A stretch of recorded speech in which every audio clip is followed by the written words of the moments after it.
I'm sorry, Mom, but could you skip the wedding? As long as Dad is there on that day, it'll be fine. What? The wedding venue is too small for a wheelchair. Since we're planning to invite a lot of guests, there will be a lot of chairs and tables. It may be difficult to make the aisle wide enough for your wheelchair to fit through. Oh, that's fine, if that's the case. I have a compact wheelchair. And if that's difficult too, I can have your father carry me around. You don't have to go through all that trouble. Just don't come to the wedding, okay? But I'm the groom's mother. I want to see my son on his wedding day with my own eyes. Let me make this clear. My fiancée, Sabrina, doesn't want you to come. What? Sabrina? Sabrina doesn't think well of you. She says she doesn't want you to come if possible. I've had that feeling for a while. She won't look me in the eye when she talks to me, and her words are harsh. But why does she hate me so much? Did I do something to make her hate me so much that she doesn't even want me at the wedding? That wheelchair of yours, Mom. Sabrina says that's the hardest thing for her to deal with.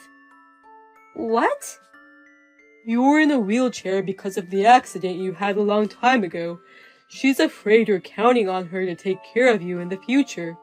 She thinks you're trying to be nice to her, but it makes her feel uncomfortable. She says you must be trying to be nice to her in order to get her to take care of you. I wouldn't be nice just to get her to do something for me, and I am not counting on you two to take care of me. It hurts my feelings that she is so judgmental and hateful towards me. Anyway, that's why. I'm going to have to ask you not to attend the wedding. We, the bride and groom, are the stars of that day. The bride, one of the stars, hopes for you to refuse. Please understand.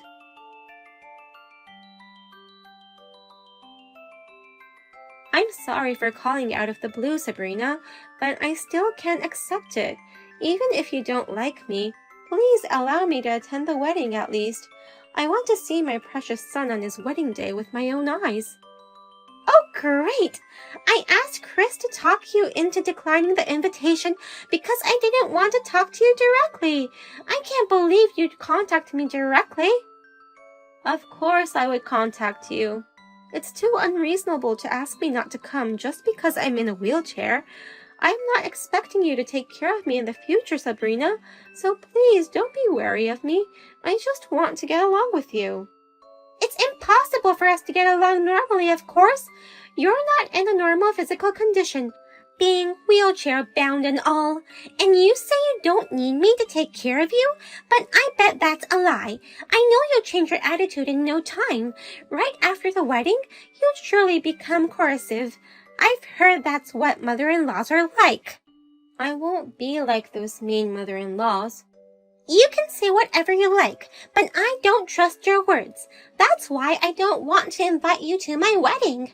I want to keep our relationship to a minimum. Minimum? I'll show up at your funeral, but other than that, I don't want anything to do with you. So please don't come to my wedding. That's terrible. For the record, Chris agrees with me. In fact, Chris is the one who suggested not to invite you to the wedding. He said he's fed up with his mom and doesn't want her to be a part of the ceremony. I beg your pardon? I've heard a lot of stories about him. He told me that ever since he was a little boy, he had to take care of his mother all the time because she was in a wheelchair and couldn't do anything. He said he was even forced to do all the housework. I'm sure she's planning to use her future daughter-in-law as her next caregiver. I'll protect you from her, no matter what. Chris said such sweet things to me. Wait a minute. That's a lie. I never let my son take care of me. I can basically take care of myself, and when things get tough, I ask my husband to do it for me. I've never forced him to take care of me or do the housework. So, what is it then? Are you saying that Chris is lying? You've sacrificed his childhood for your own sake, and now you're calling him a liar? I've never sacrificed my son. Anyway, It's our wedding, so don't come. I don't want anything to do with you anymore. Neither does he. Okay, I get it. Sabrina, it's been a while. I got a call from a friend of mine. Is it true that you had a baby? Someone says she saw my son and his wife at the obstetrician's office. Yes, we had a baby just last week. It's a beautiful baby boy. Oh my God. Why didn't you tell us? To hear about the birth of your grandson from a friend, having no clue about it, do you know how sad we were? I don't know how you guys feel. We didn't tell you because we didn't think it was necessary. There's no law that says you have to tell people when you have kids. That's true, but I didn't want to tell you about the child. I talked it over with Chris and decided to keep it a secret. But now that you found out, it can't be helped. You can at least send us a congratulatory gift. What? It's a childbirth gift. Congratulatory money? Please send us about $10,000 to celebrate the birth of your beautiful grandson. $10,000 for a celebration? Oh, and before you say anything else, you won't get to see your grandchild. I don't want to see you. Are you kidding me? You don't want me to see him, but you want me to send money? Yes, of course. If you touch him, you'll get a limp and my son won't be able to walk. I'll never let him see you in your wheelchair. Just shut up and send me the money. What a horrible thing to say.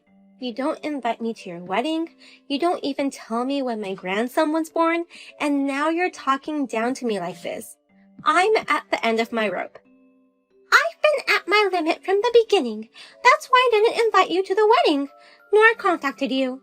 If you've reached your limit as well, can you please stop contacting me? Unless you want to hear any more harsh remarks, stay the hell out of our lives. I beg your pardon? You think of your grandson nothing more than a caretaker for your future. I won't let my sweet son see my mother-in-law in a wheelchair. I would never take care of a stranger like you, and of course, I won't let my grandson be your caretaker either. That's fine. Please don't contact me. If you don't intend to make us your caretakers, there's no need to keep in touch with us, and you're not going to have anything to do with us for the rest of your life.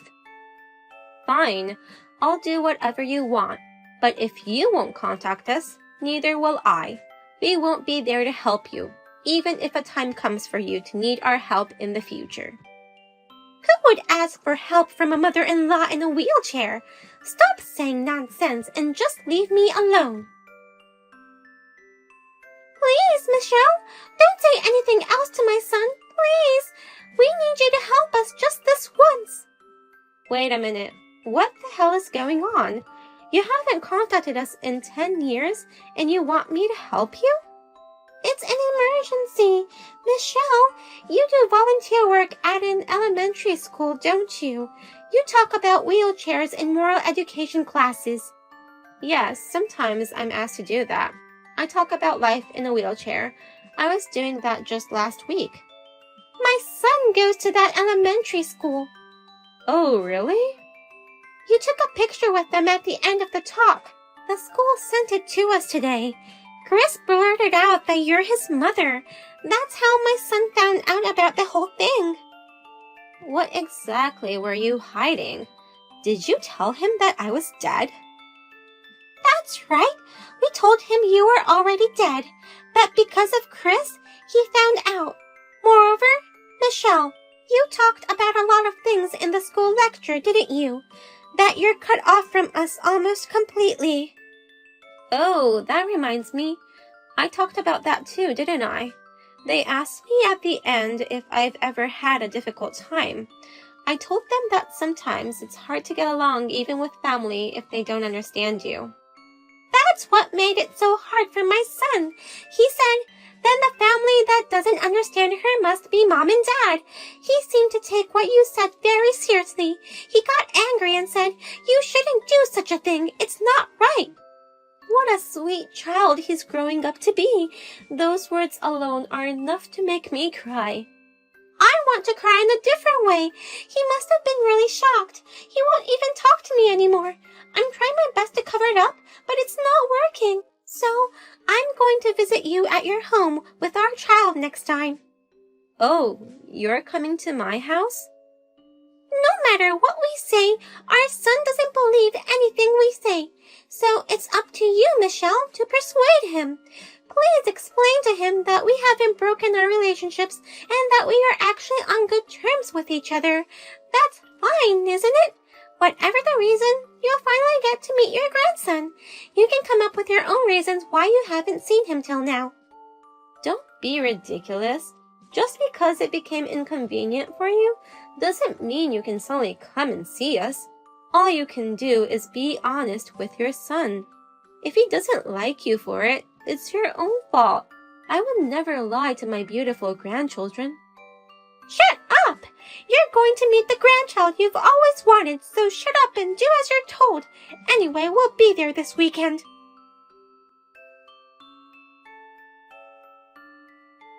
Help me, Mom!